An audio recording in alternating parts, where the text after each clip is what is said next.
അപ്പോൾ നമ്മുടെ സെക്രട്ടറി ടെസ്റ്റിൻ്റെ ഒരു നീണ്ട പ്രിപ്പറേഷൻ കഴിഞ്ഞിട്ട് എല്ലാ കൂട്ടുകാരും നാളെ എക്സാം എഴുതാൻ വേണ്ടിയിട്ട് പോകുന്ന ഒരു തിരക്കിലായിരിക്കും. അപ്പോൾ ഞാൻ കുറച്ച് കാര്യങ്ങൾ ഓർമ്മിപ്പിക്കാൻ വേണ്ടിയിട്ടാണ് ഇന്ന് വന്നിരിക്കുന്നത്. അപ്പോൾ നിങ്ങൾ ഒരുപാട് കാര്യങ്ങൾ പഠിച്ചു, സിലബസിലുള്ള പല കാര്യങ്ങളും നമ്മൾ പഠിച്ചിട്ടുണ്ട്. ഇനി ഈ ഒരു സമയത്ത്, അവസാന സമയത്ത് പുതിയ കാര്യങ്ങളുടെ പിറകെ പോയിട്ട് ടെൻഷൻ അടിക്കാതിരിക്കുക.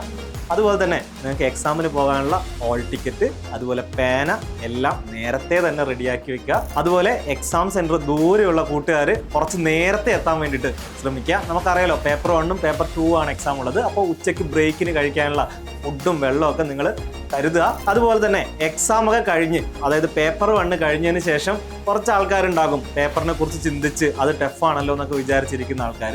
അപ്പോൾ അതുപോലും ചിന്തിക്കാണ്ടിരിക്കുക. നമുക്ക് പേപ്പർ 2 കൂടെ വരാനുണ്ട്. അതുകൊണ്ട് തന്നെ പേപ്പർ 1ഉമായിട്ട് ബന്ധപ്പെട്ടുള്ള കീയും കാര്യങ്ങളും എല്ലാം നമ്മൾ എക്സാം കഴിഞ്ഞതിന് ശേഷം മാത്രമേ നോക്കുള്ളൂ എന്ന് ഉറപ്പിക്കുക. വളരെ കൂളായിട്ടിരിക്കുക. ഈ ഒരു സമയത്ത് പേപ്പർ 2 വളരെ സമാധാനത്തോടുകൂടി പോയിട്ട് എഴുതുക. കാരണം 2 പേപ്പറിൻ്റെ മാർക്ക് കൂട്ടിയിട്ടാണ് നമുക്ക് റാങ്കിലേക്ക് പരിഗണിക്കുന്നത്. അപ്പോൾ ഇത്രയും കാര്യങ്ങളെല്ലാം നിങ്ങൾ കോൺഫിഡൻ്റ് ആയിട്ടിരിക്കുക. എല്ലാവർക്കും ഓൾ ദ ബെസ്റ്റ്.